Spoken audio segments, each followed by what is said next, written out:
l'éclate de la guerre de 1914, la jeune aviation française s'est déjà développée. Mais il n'y a pas si longtemps encore, l'aviation en était à ses balbutiements. Les pionniers de l'aviation effectuaient des vols de quelques kilomètres seulement au début du XXe siècle.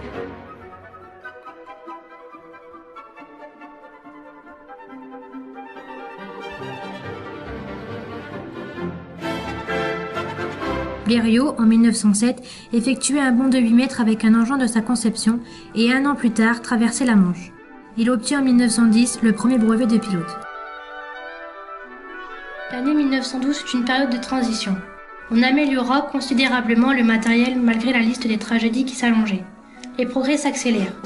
Lorsque la France est mobilisée le dimanche 2 août 1914, le commandant de l'école de guerre déclarait « Tout cela c'est du sport, l'aviation pour l'armée c'est zéro ». Les affirmations de Clément Ader qui certifiaient que celui qui sera maître de l'air deviendra maître du monde ne rencontrent aucun écho dans les états-majors. Pour ces derniers, la guerre qui s'annonce est perçue avec déploiement de l'infanterie et de la cavalerie. L'armée de l'air n'existe pas encore. À la veille de la Première Guerre mondiale, aucun avion n'avait été conçu pour le combat. On considérait les avions comme des plateformes lentes et stables qui pouvaient servir à la reconnaissance. Qu'est-ce que l'avion était capable de faire à l'époque? Donc c'était très limité puisque les avions étaient très fragiles. La structure de la voilure, majoritairement constituée de bois et de câbles pour tendre ce qu'on appelle les haubans. Le fuselage allait jusque 1913-14, ce sont des fuselages constitués de bois sur lesquels on vient maroufler de la toile. Et juste après, on va dire début 15, là on commence à avoir des structures métalliques, donc des structures tubulaires, sur lesquelles on a toujours tendre la toile. Et ce qu'on appelle le lardage sur la voilure, c'est-à-dire qu'on venait coudre des renforts de toile sur la voilure. Alors au niveau des figures, forcément c'est pas de la figure de voltige comme on pourrait l'entendre, simplement des figures très limitées du style un tonneau, et c'est tout. Pourquoi? Parce que ce qu'on appelle les descentes hors source, donc c'est lorsque l'avion descend avec une vitesse élevée, le risque principal c'est d'arracher la voilure, donc les ailes pouvaient se casser en vol.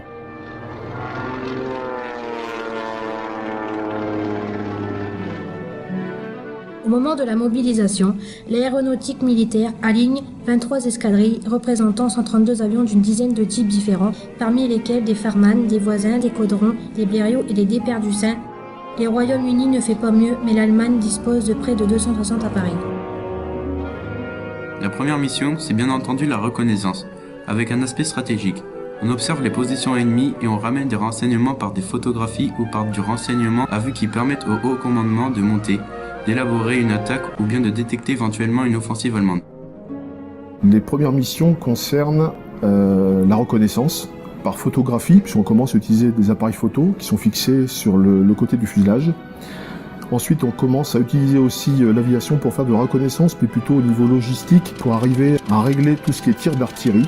Ensuite, on commence à faire du bombardement. Alors là, le bombardement, c'est encore quelque chose d'assez succinct. Au début, on essaie de jeter un filet dans l'hélice. Ensuite, on jette des fléchettes sur le côté, sur les troupes au sol. Et ensuite, on commence à utiliser de petits explosifs, une espèce de grenade, et qu'on vient jeter comme ça, ce qui fait que le pilote tenait ça entre ses cuisses, il dégoupillait avec la bouche, et il jetait ça comme il pouvait. Les escarmouches entre avions de reconnaissance qui se rencontrent en plein ciel se limitent à quelques coups de pistolet ou de carabine. Ce fut lors de la bataille de la Marne en septembre 1914 que l'on expérimenta le bombardement. Au début, on confectionne des fléchettes d'acier à la pointe effilée, capables de traverser un cavalier et son cheval. Puis, on eut l'idée d'utiliser des bombes, des grenades et des obus afin de faire le plus de dégâts possible dans les rangs ennemis. Alors, quels sont les progrès techniques de l'aviation pendant la guerre? Principalement, on va dire l'évolution au niveau de la structure des avions, puisque, comme je disais tout à l'heure, les fuselages composés majoritairement de bois et de toile commencent à passer sur des fuselages métalliques. On commence à avoir des structures métalliques tubulaires, toujours avec de la toile. On commence à avoir des motorisations bien plus performantes, puisque les motorisations, on commence à attaquer des moteurs qui font 200 chevaux pour des vitesses à peu près dans les 200 km/h, comme le SPAD. Et c'est vraiment l'évolution, on commence à armer les avions avec des mitrailleuses beaucoup plus puissantes, et aussi du bombardement. C'est surtout ça. En novembre 1914, le commandant Barès décidait de la création de 3 escadrilles équipées chacune de 6 appareils voisins. très lent mais permettant le transport d'obus principalement jetés à bras par-dessus bord. On vise des usines, des fabriques,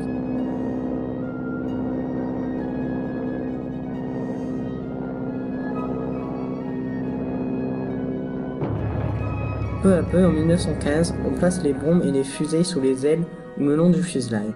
En 1916, les bombardiers, obsolètes, sont contraints de bombarder la nuit pour éviter les chasseurs allemands.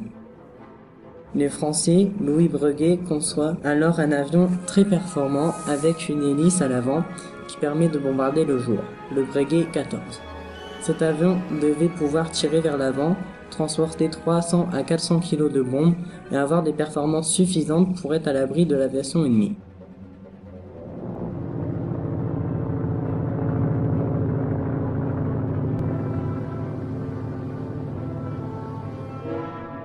Le 5 octobre 1914, Franz et Queneau, deux Français sur un avion voisin armé d'une mitrailleuse abattent en plein ciel un aviatique qui s'écrase avec ses deux membres d'équipage.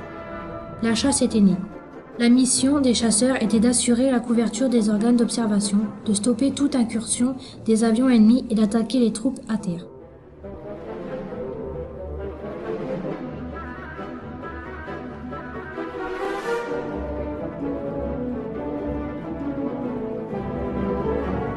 Le 1er mars 1915, la première escadrille de chasse française était créée. Elle est basée en Champagne, près de Reims à Rosny. L'idée de chasser en meute avec des patrouilles de 3 à 4 appareils va permettre une plus grande efficacité.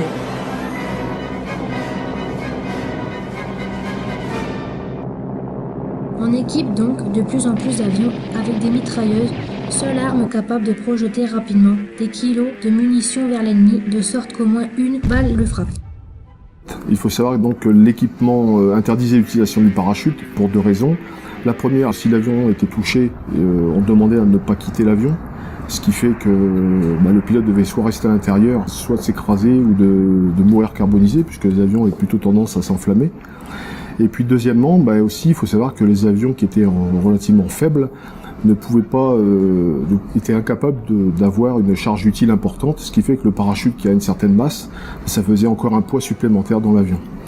Il faut aussi rappeler que l'armement était assez rudimentaire, puisque le pilote n'avait simplement qu'un revolver, et le revolver était surtout utilisé, alors pas forcément pour tirer sur son adversaire, mais pouvait être aussi une arme pour se donner la mort, simplement puisque le rôle de l'adversaire c'est de viser le moteur pour le faire exploser, comme le réservoir, puisque le réservoir s'il venait exploser, l'avion se mettait en feu.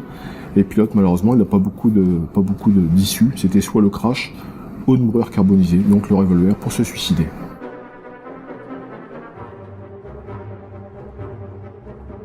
L'idée de placer l'armement à l'avant, au plus près du pilote, ne va pas de soi, car il apparaît impossible de tirer à travers le disque de l'hélice en mouvement sans risque de détruire celle-ci. C'est pourquoi l'arme de bord est confiée à un second homme, l'observateur, qui peut balayer le ciel à l'aide d'une arme montée sur un afflux circulaire. Au printemps 1915, apparaît véritablement le premier avion de chasse, le Fokker Heimdecker, qui équipe l'armée allemande. La supériorité allemande fut telle que dans l'esprit des Alliés s'insinua la fameuse locution « le fléau Fokker ». Ce qui fait son succès, c'est la mitrailleuse qui tire vers l'avant à travers l'hélice sans la toucher. Cela permet d'utiliser des avions plus petits, plus rapides, plus agiles, avec des performances pour le combat aérien.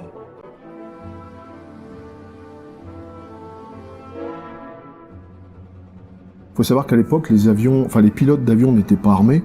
C'est simplement le revolver pour les Français et les Allemands. Quelques pilotes anglais qui ont commencé à utiliser des armes à feu style fusil, mais l'hélice gênait considérablement le tir. Donc les Anglais ont commencé à réfléchir en se disant ça serait bien de pouvoir armer les avions. Et il y a la société Vickers, je crois que c'est les années 1913 à peu près, ont créé un avion avec l'hélice propulsive. C'est-à-dire qu'au lieu d'avoir l'hélice sur la partie avant, l'hélice se trouve à l'arrière. Et l'armement avec la mitrailleuse se trouve sur la partie avant. Ensuite, il commence à y avoir des travaux de recherche. C'est Roland Garros qui ressort des documents d'un Suisse qui s'appelait Monsieur Schneider, qui lui avait déjà travaillé qui avait déjà imaginé des tirs à travers l'hélice. Alors les premiers concepts sont assez légers, puisqu'en fin de compte, on commence à positionner des déflecteurs sur l'hélice pour essayer de dévier le tir des balles, ce qui était assez dangereux pour l'époque. Le principe fonctionne relativement bien. Malheureusement, il écrase son avion côté ligne allemande en 1915. Les Allemands s'empressent de récupérer le fuselage de l'avion, parce que malheureusement l'avion n'a pas pu brûler, parce que c'est une demande des pilotes, c'est une exigence de l'armée. C'était le fait de pouvoir mettre le feu à l'avion si on s'écrase côté ligne ennemie. Malheureusement l'avion donc n'a pas brûlé. Les Allemands récupèrent l'avion, et c'est le Hollandais, l'ingénieur hollandais, l'avionneur donc Anthony Fokker, qui récupère l'avion et commence à étudier le principe que Morane Saunier et Roland Garros avaient commencé à définir sur leur fuselage. Le système va être considérablement amélioré et on retrouve donc le Fokker E3 qui va pratiquement aller pendant tout 1915 et 1916. C'est lui qui va vraiment dominer un petit peu le ciel au niveau des conflits.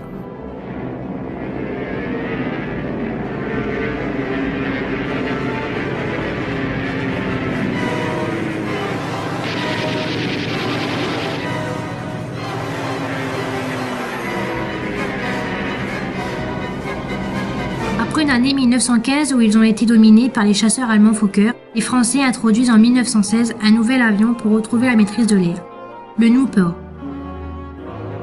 Parmi les modèles qui sont élaborés par les Français, figure un petit chasseur qui est un chasseur biplan qui va permettre progressivement aux Français de dominer pendant un certain temps. Ce Nieuport 11, bébé Nieuport parce que extrêmement ramassé, va permettre à l'aviation française au moment de la bataille de Verdun de redresser la situation.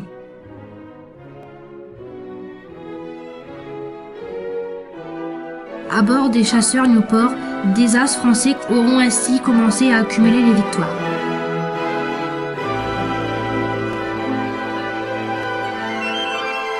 L'opinion publique s'interrogeait sur ces hommes exceptionnels qui faisaient la une des journaux. Leurs conditions de vol sont terribles. Dans leurs écrits, les aviateurs se réjouissent d'échapper au sort des poilus dans les tranchées, mais ils n'en furent pas moins les victimes d'une guerre totale qui conduisit un grand nombre d'entre eux à la mort. Dans le camp français, 16% des pilotes et 40% des observateurs furent tués, dont plus des 3/4 durant la période 17-18, particulièrement meurtrière. Les dangers de tout ordre les contraignent à une vigilance continuelle qui entraîne une tension extraordinaire décrite dans de nombreux récits. Sans autre protection que les couches de vêtements qu'ils superposent, les hommes souffrent surtout de froid pendant l'hiver, mais aussi en toute saison à haute altitude. Au froid s'ajoutent les vibrations de l'avion, les turbulences et le vacarme des moteurs qui empêchent toute communication orale entre les membres de l'équipage.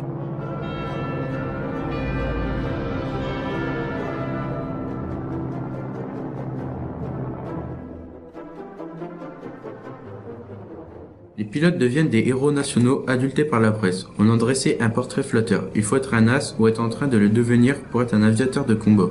Les chasseurs sont une espèce rare et précieuse car l'éducation ne les forme pas sans don.